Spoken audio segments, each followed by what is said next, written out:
जय श्री हरि, जय श्री विष्णु। कहते हैं जो भक्त सच्चे मन और पूर्ण श्रद्धा के साथ गुरुवार के पावन दिन भगवान विष्णु की आराधना करता है, गुरुवार व्रत रखता है और इसकी पवित्र कथा को श्रद्धा से कहता व सुनता है, उसके जीवन से दरिद्रता, दुख और बाधाएं स्वयं श्री हरि दूर कर देते हैं।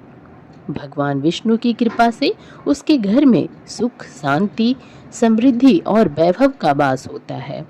जीवन में धन, धान्य, सौभाग्य और स्थिरता की कामना रखने वाले प्रत्येक भक्त के लिए यह गुरुवार व्रत अत्यंत फलदायी माना गया है। तो आइए मन को शांत कर श्रद्धा भाव से आज की गुरुवार व्रत कथा का श्रवण करते हैं। बृहस्पतिवार को सूर्योदय से पहले उठकर स्नान आदि से निवृत्त होकर भगवान बृहस्पति देव का स्मरण करते हुए व्रत का आरंभ करना चाहिए। उपासक को घर के किसी कक्ष में छोटा अथवा बड़ा पूजा स्थल बनाकर उसमें भगवान बृहस्पति देव की प्रतिमा की स्थापना करनी चाहिए।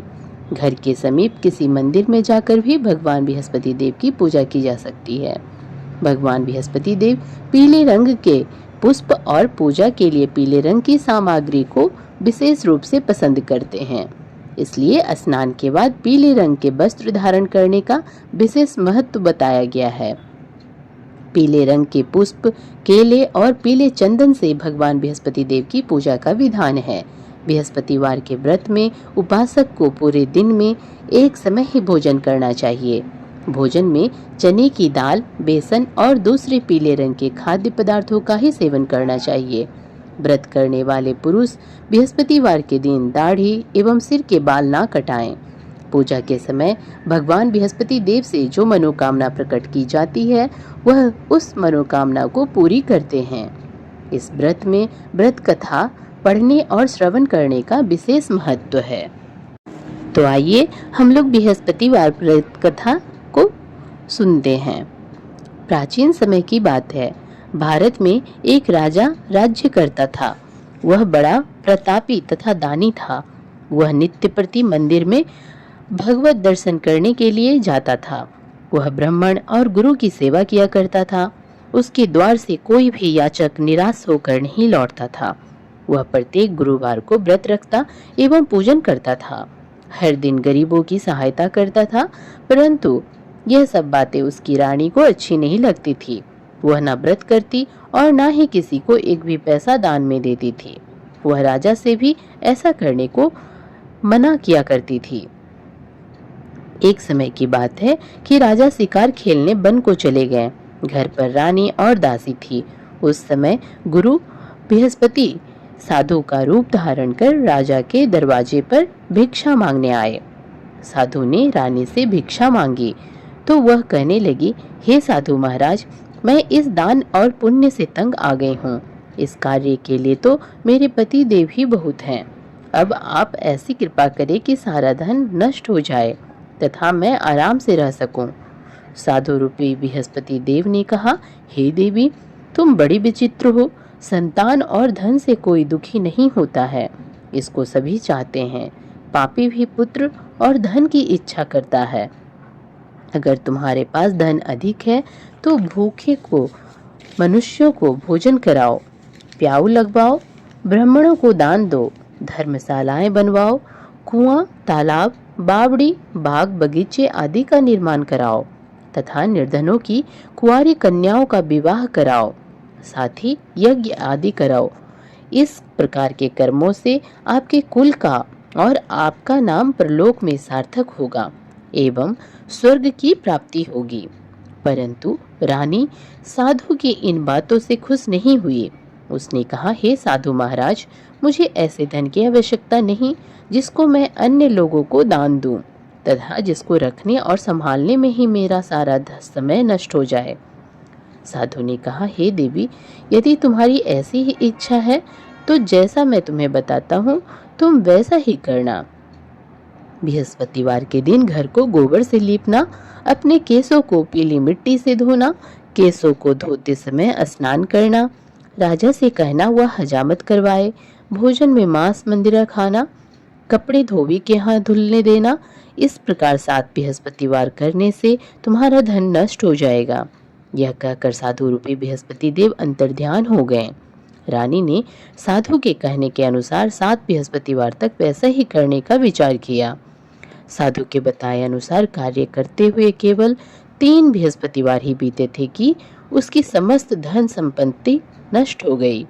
भोजन के लिए दोनों समय परिवार तरसने लगा तथा सांसारिक भोगों से दुखी रहने लगा।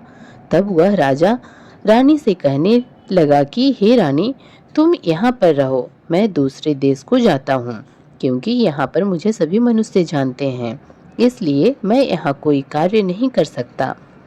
मैं अब परदेश जा रहा हूँ, वहाँ कोई काम धंधा करूँगा, शायद हमारे भाग्य बदल जाए। ऐसा कहकर राजा परदेश चला गया। वह वहाँ जंगल से लकड़ी काट कर लाता और शहर में बेचता। इस तरह जीवन व्यतीत करने लगा। इधर राजा के बिना रानी और दासियां दुखी रहने लगी। किसी दिन भोजन मिलता और किसी दिन जल पीकर ही रह जाती।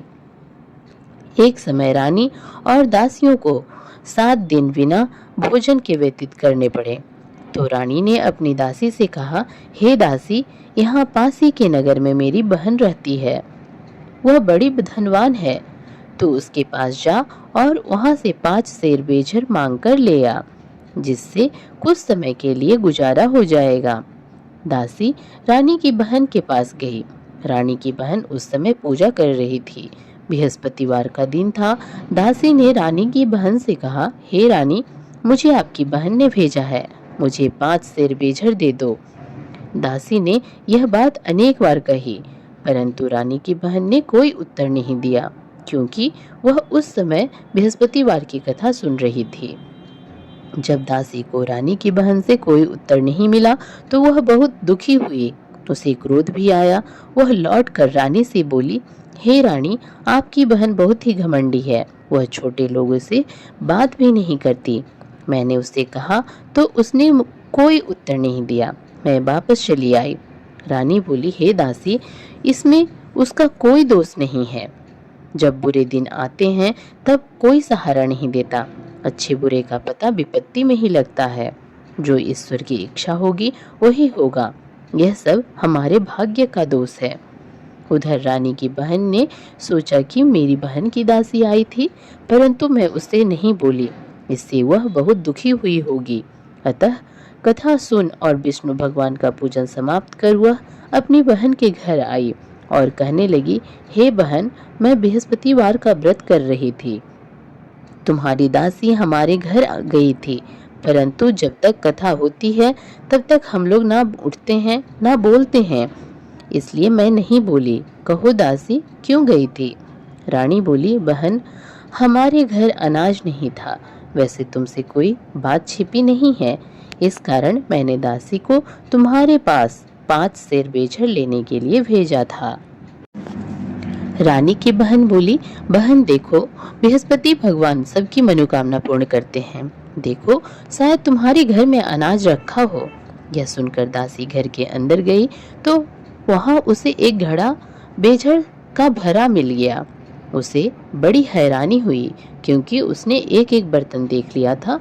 उसने बाहर आकर रानी को बताया।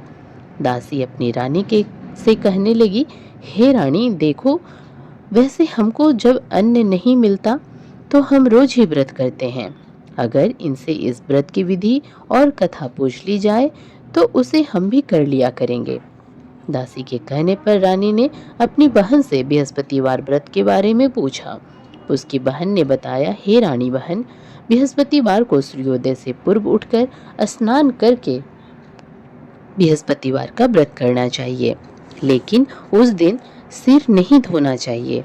बृहस्पतिवार के व्रत में चने की दाल और मुनक्कों से विष्णु भगवान का केले के वृक्ष की जड़ में पूजन करें तथा दीपक जलावे। उस दिन एक ही समय भोजन करें। भोजन पीले खाद्य पदार्थ का करें तथा कथा सुने। इस प्रकार करने से गुरु भगवान प्रसन्न होते हैं, अन्न, पुत्र, धन देते हैं, मनोकामना पूर्ण करते हैं। व्रत और पूजन की विधि बताकर रानी की बहन अपने घर लौट आई। रानी और दासी दोनों ने निश्चय किया कि वे बृहस्पति देव भगवान का पूजन जरूर करेंगी। 7 दिन बाद जब बृहस्पतिवार आया तो उन्होंने व्रत रखा, गुड़साल में जाकर चना और गुड़ पिन लाई तथा उसकी दाल से केले की जड़ में विष्णु भगवान का पूजन किया। अब भोजन पीला कहाँ से आए? दोनों बड़ी दुखी हुई, परंतु उन्होंने व्रत किया था, इस कारण बृहस्पति देव भगवान प्रसन्न थे। एक साधारण व्यक्ति के रूप में वे 2 थालों में सुंदर पीला भोजन लेकर आए और दासी को देकर बोले, हे दासी, यह भोजन तुम्हारे और रानी के लिए है, तुम दोनों करना। दासी भोजन पाकर बड़ी प्रसन्न हुई और रानी से बोली, रानी जी भोजन कर लो। रानी को भोजन आने के बारे में कुछ पता नहीं था, इसलिए वह दासी से बोली, जा तू ही भोजन कर ले, क्योंकि तू हमारे व्यर्थ में हंसी उड़ाती है। दासी बोली, एक व्यक्ति भोजन दे गया है। रानी कहने लगी, वह भोजन तेरे लिए ही दे गया है, तू ही भोजन कर। दासी ने कहा, वह व्यक्ति हम दोनों के लिए 2 थालों में भोजन दे गया है, इसलिए मैं और आप दोनों ही साथ साथ भोजन करेंगे। फिर दोनों ने गुरु भगवान को नमस्कार कर भोजन आरंभ किया। उसके बाद से वे प्रत्येक बृहस्पतिवार को गुरु भगवान का व्रत और पूजन करने लगी। बृहस्पति भगवान की कृपा से उनके पास धन हो गया, परंतु रानी फिर पहले की तरह से आलस्य करने लगी। तब दासी बोली, देखो रानी, तुम पहले भी इस प्रकार आलस्य करती थी, तुम्हें धन के रखने में कष्ट होता था, इस कारण सभी धन नष्ट हो गया था। अब गुरुवार भगवान की कृपा से धन मिला है तो फिर उन्हें आलस्य मत कर। बड़ी मुसीबतों के बाद हमने यह धन पाया है, इसलिए हमें दान पुण्य करना चाहिए। तुम भूखे मनुष्यों को भोजन कराओ, प्याऊ लगवाओ, ब्राह्मणों को दान दो, कुआं, तालाब, बावड़ी आदि का निर्माण कराओ, मंदिर पाठशाला बनवाकर दान दो, कुंवारी कन्याओं का विवाह करवाओ, धन को शुभ कार्यों में खर्च करो, जिससे तुम्हारे कुल का यश बढ़े तथा स्वर्ग प्राप्त हो और पितृ प्रसन्न हो। दासी की बात मानकर रानी ने इसी का प्रकार के कर्म करने प्रारंभ किए, जिससे उनका काफी यश फैलने लगा। एक दिन रानी और दासी आपस में विचार करने लगी कि ना जाने राजा किस दशा में होंगे, उनकी कोई खोज खबर नहीं है। गुरु भगवान से उन्होंने प्रार्थना की और भगवान ने रात्रि में राजा को स्वप्न में कहा, हे राजा उठ, तेरी रानी तुझको याद करती है, अब अपने देश को लौट जा। राजा प्रातःकाल उठकर जंगल से लकड़ियां काट कर लाने के लिए जंगल की ओर चल पड़ा। जंगल से गुजरते हुए वह सोचने लगा, रानी की गलती से उसे कितने दुख भोगने पड़े। राजपाट छोड़कर उसे जंगल में आकर रहना पड़ा।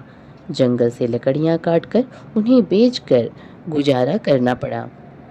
उसी समय उस जंगल में बृहस्पति देव एक साधु का रूप धारण कर आए और राजा के पास आकर बोले, हे लकड़हारे, तुम इस सुनसान जंगल में किस चिंता में बैठे हो, मुझे बतलाओ। यह सुन राजा के नेत्रों में जल भर आया और साधु की वंदना कर बोला, हे प्रभु, आप सब कुछ जानने वाले हैं। इतना कहकर राजा ने साधु को अपनी संपूर्ण कहानी सुना दी। महात्मा दयालु होते हैं। वे राजा से बोले, हे राजा, तुम्हारी पत्नी ने बृहस्पति देव के प्रति अपराध किया था, जिसके कारण तुम्हारी यह दशा हुई। अब तुम किसी प्रकार की चिंता मत करो, भगवान तुम्हें पहले से अधिक धन देंगे। देखो, तुम्हारी पत्नी ने बृहस्पतिवार का व्रत करना प्रारंभ कर दिया है। अब तुम भी बृहस्पतिवार का व्रत करके चने की दाल व गुड़ जल के लोटे में डालकर केले का पूजन करो। फिर कथा कहो या सुनो, भगवान तुम्हारी सब मनोकामनाओं को पूर्ण करेंगे। साधु को प्रसन्न देखकर राजा बोला, हे प्रभु, मुझे लकड़ी बेचकर इतना पैसा भी नहीं बचता जिससे भोजन करने के उपरांत कुछ बचा सकूं। मैंने रात्रि में अपनी रानी को व्याकुल देखा है। मेरे पास कोई साधन नहीं जिससे समाचार जान सकूं। फिर मैं बृहस्पतिवार देव की कथा कहानी कहाँ से कहूँ? मुझको तो कुछ भी मालूम नहीं है। साधु ने कहा, हे राजा, तुम किसी बात की चिंता मत करो। बृहस्पतिवार के दिन तुम रोजाना की तरह लकड़ियां लेकर शहर में जाओ। तुम्हें रोज से दुगना धन प्राप्त होगा, जिससे तुम भली भांति भोजन कर लोगे तथा बृहस्पति देव की पूजा का सामान भी आ जाएगा। बृहस्पति देव की कथा इस प्रकार है। प्राचीन काल में एक बहुत ही निर्धन ब्राह्मण था। उसके कोई संतान नहीं थी। वह नित्य पूजा पाठ करता, परंतु उसकी स्त्री बहुत ही मलिनता के साथ रहती थी। वह ना स्नान करती और न किसी देवता का पूजन करती। प्रातः काल उठते ही सर्वप्रथम भोजन करती, बाद में कोई अन्य कार्य करती। ब्राह्मण देवता बहुत दुखी रहते थे। पत्नी को बहुत समझाते, किंतु उसका कोई परिणाम ना निकलता। भगवान की अनुकंपा से उस ब्राह्मण की पत्नी गर्भवती हुई और उसने 10वें महीने एक सुंदर कन्या को जन्म दिया। निर्धन ब्राह्मण कन्या के जन्म से बहुत दुखी हुआ। धीरे धीरे ब्राह्मण की कन्या बड़ी होने लगी। बचपन से ही उस कन्या की रुचि भगवान विष्णु की पूजा में थी। वह प्रातः उठते ही स्नान आदि करके भगवान विष्णु की पूजा करने मंदिर में जाती थी। बृहस्पतिवार को व्रत करके विधिवत पूजा पाठ करती थी। पूजा पाठ के बाद वह पढ़ने के लिए पाठशाला में जाती थी। घर से चलते हुए वह मुट्ठी भर जौ साथ लेकर जाती और पाठशाला के रास्ते में थोड़े थोड़े जौ गिराती जाती थी। जब वह पाठशाला से घर लौटती तो जौ के वह दाने सोने में बदले हुए मिलते थे। लड़की सभी सोने के दाने बीन लाती थी। एक दिन जब वह सोने के दानों को साफ कर रही थी तो उसकी माँ ने कहा, बेटी, सोने के दाने साफ करने के लिए सोने का सूप भी होना चाहिए। अगले दिन बृहस्पतिवार था। उसने भगवान बृहस्पति देव की पूजा करते हुए प्रार्थना की, हे भगवान, यदि मैंने आपका व्रत विधिवत किया हो तो मुझे सोने का सूप दे दो। भगवान बृहस्पति देव ने उसकी मनोकामना पूरी करने का वचन दिया। पाठशाला से लौटते समय उसे रास्ते में सोने का सूप पड़ा हुआ मिला। घर लौटकर सोने का सूप अपनी माँ को दिखाकर वह सोने के दाने साफ करने लगी। उसी समय नगर का राजकुमार उसके घर के पास से गुजरा। उस सुंदर लड़की को सोने के सूप में जौ साफ करते देख राजकुमार उस पर मोहित हो गया। महल में लौटकर राजकुमार ने राजा से उस लड़की से विवाह करने की इच्छा प्रकट की। तो राजा ने ब्राह्मण को महल में बुलाकर राजकुमार से उसकी लड़की के विवाह की बात कही। ब्राह्मण तैयार हो गया। धूमधाम से उस लड़की का विवाह राजकुमार से हो गया। दुल्हन बनकर ब्राह्मण की लड़की महल में चली गई। लड़की के चले जाने से ब्राह्मण फिर निर्धन हो गया। उसे कई कई दिन भोजन भी नहीं मिलता था। बहुत दुखी होकर ब्राह्मण एक दिन अपनी लड़की के पास गया। अपने पिता से निर्धनता का समाचार सुनकर उसने बहुत सा धन देकर पिता को विदा किया। उस धन से ब्राह्मण को कुछ दिन तो आराम से गुजर गए, लेकिन जल्दी ही फिर भूखों मरने की हालत हो गई। ब्राह्मण अपनी लड़की से धन लेने के लिए फिर महल में पहुंचा। लड़की के पिता की बुरी हालत देखकर कहा, पिताजी, आखिर आप कब तक मुझसे धन लेकर जीवन यापन करेंगे? आप कुछ ऐसा उपाय करो जिससे आपका घर धन संपत्ति से भर जाए। ब्राह्मण ने कहा, मैंने तेरी माँ को बहुत समझा लिया, पर उसकी समझ में कुछ नहीं आता। उसका फूहड़पन नष्ट हो तो घर की निर्धनता भी दूर हो जाए। तब कुछ सोचकर लड़की ने पिता से कहा, पिताजी, आप कुछ दिनों के लिए माँ को मेरे पास छोड़ जाओ। ब्राह्मण अपनी पत्नी को लड़की के पास महल में छोड़ आया। लड़की ने अपनी माँ से कहा, माँ, तुम कल प्रातः उठकर स्नान आदि करके भगवान बृहस्पति देव की पूजा अवश्य करना। पूजा करने से तुम्हारी निर्धनता अवश्य दूर हो जाएगी। लेकिन उसकी माँ ने उसकी कोई बात नहीं मानी। तब क्रोधित होकर लड़की ने अपनी माँ को एक कक्ष में बंद कर दिया। सूर्योदय के समय माँ को उठाकर जबरदस्ती उसे स्नान कराया और फिर मंदिर में ले जाकर भगवान बृहस्पति देव की पूजा कराई। कुछ दिनों तक ऐसा करने से माँ की बुद्धि में परिवर्तन हुआ और वह स्वयं बृहस्पतिवार का व्रत रखने लगी। उसके व्रत रखने से ब्राह्मण के घर में भगवान विष्णु की अनुकंपा से धन की वर्षा होने लगी। दोनों पति पत्नी धन संपत्ति पाकर आनंद पूर्वक जीवन यापन करते हुए विष्णु धाम को चले गए। लकड़हारा बने राजा ने सन्यासी से भगवान बृहस्पति देव की यह कथा सुनकर बृहस्पतिवार का व्रत करके भगवान विष्णु की पूजा की। उस दिन से उसके सभी क्लेश दूर हो गए। लेकिन अगले बृहस्पतिवार को कामकाज में अधिक व्यस्त रहने के कारण उसने भगवान बृहस्पति देव का व्रत नहीं किया। भगवान बृहस्पति देव लकड़हारे से क्रोधित हो गए और उसे भूल की सजा दी। उस दिन नगर के राजा ने नगर में घोषणा करके सबको सूचित किया, प्रत्येक नागरिक मेरे महल में भोजन करने आए। जो नहीं आएगा उसे अपराधी मानकर भारी दंड दिया जाएगा। लकड़हारा बने राजा ने उस नगर के राजा की घोषणा तो सुनी, लेकिन जंगल से लकड़ी काटकर लाने और बेचने में देर हो जाने के कारण वह समय पर महल में भोजन करने नहीं जा सका। अतः राजा के सैनिक लकड़हारे को पकड़कर महल में ले गए। राजा ने उसे महल के एक कक्ष में बैठाकर भोजन कराया। उस कक्ष में एक खूंटी पर रानी का सोने का हार लटका हुआ था। लकड़हारा अकेले उस कक्ष में भोजन कर रहा था। तभी उसने एक आश्चर्यजनक घटना दिखी। देखते ही देखते वह खूंटी हार को निगल गई। थोड़ी देर बाद नगर के राजा ने हार को गायब देखा तो लकड़हारे को कारावास में डलवा दिया। लकड़हारा मन ही मन अपने भाग्य को कोसने लगा। तभी उसे जंगल में मिले सन्यासी का स्मरण हो आया। थोड़ी देर में भगवान बृहस्पति देव सन्यासी के रूप में उसके सामने प्रकट हुए और कहा, हे लकड़हारे, तूने भगवान बृहस्पति देव की पूजा नहीं की, इसी कारण तुम्हें कष्ट हुआ है।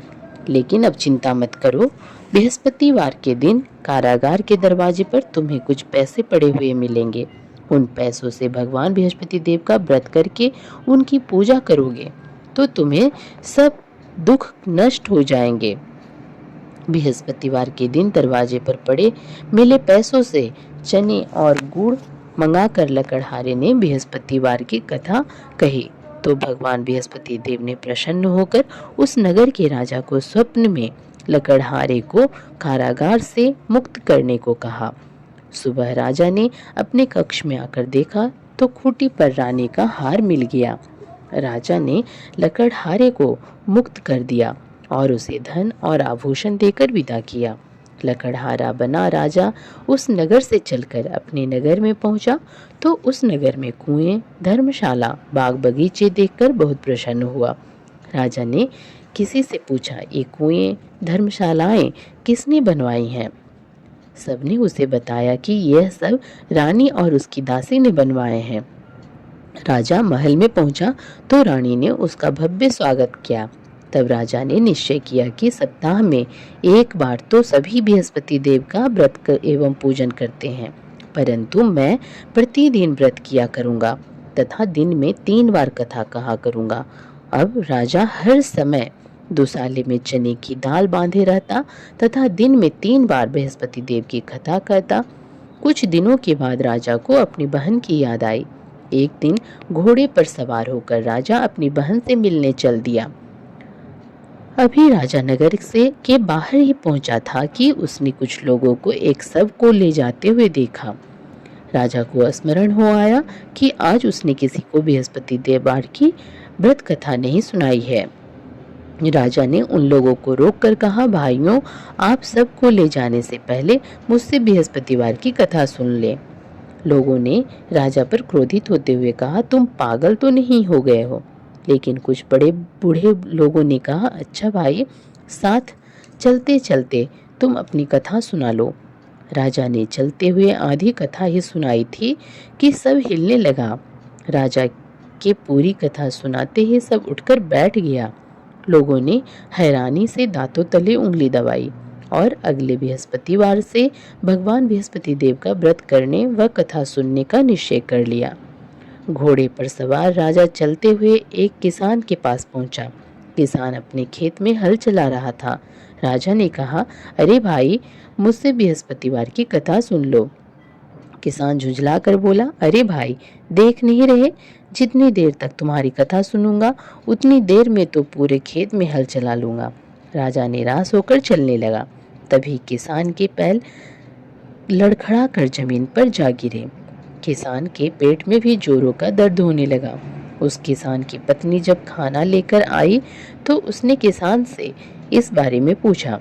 किसान ने घुड़सवार की पूरी कहानी सुनाई। किसान की पत्नी दौड़ती हुई राजा के पास पहुंचकर हाथ जोड़कर बोली, भैया मैं तुम्हारी कथा सुनने को तैयार हूँ। राजा ने उसके साथ खेत पर पहुंचकर बृहस्पतिवार की कथा सुनाई। तभी बैल उठकर खड़े हो गए। किसान के पेट का दर्द भी तुरंत ठीक हो गया। राजा अपनी बहन के घर पहुंचा तो उसकी बहुत आवभगत हुई। अगले दिन सुबह उठकर राजा ने देखा घर के सभी लोग भोजन कर रहे हैं। किसी भूखे को बृहस्पतिवार की कथा सुनाए बिना वो राजा भोजन नहीं करता था। उसने बहन से कहा, बहन क्या घर में कोई ऐसा व्यक्ति है जिसने अभी तक भोजन न किया हो? उसकी बहन बोली, भैया हमारे घर में तो क्या आपको पूरे नगर में ऐसा कोई व्यक्ति नहीं मिलेगा जिसने सुबह सुबह भोजन नहीं किया हो। तब राजा ने बहन के घर से निकलकर उस नगर में बिना भोजन किए व्यक्ति की तलाश की। एक गडेरिये के घर में उसका बेटा बीमार होने के कारण भूखा रह गया था। राजा ने उसको जाकर बृहस्पतिवार की कथा सुनाई। कथा सुनते सुनते गडेरिये का बीमार बेटा बिल्कुल ठीक हो गया। सबने राजा की बहुत प्रशंसा की। एक दिन राजा ने अपनी बहन के से कहा, बहन अब हम अपने घर जाना चाहते हैं, तुम भी हमारे साथ चलो, कुछ दिन वहाँ रहकर लौट आना। राजा की बहन ने अपनी सास से पूछा तो सास ने ताने देते हुए कहा, बहू मायके जाना तो अकेली जाना, मेरे पोतों को नहीं ले जाना। तुम्हारे भाई की कोई संतान नहीं है, कहीं तुम्हारी भाभी मेरे पोतों पर कोई जादू टोना ना कर दे। दूसरे कक्ष में बहन की सास की बातें सुनकर राजा दुखी मन से अकेला ही अपने नगर को लौट गया।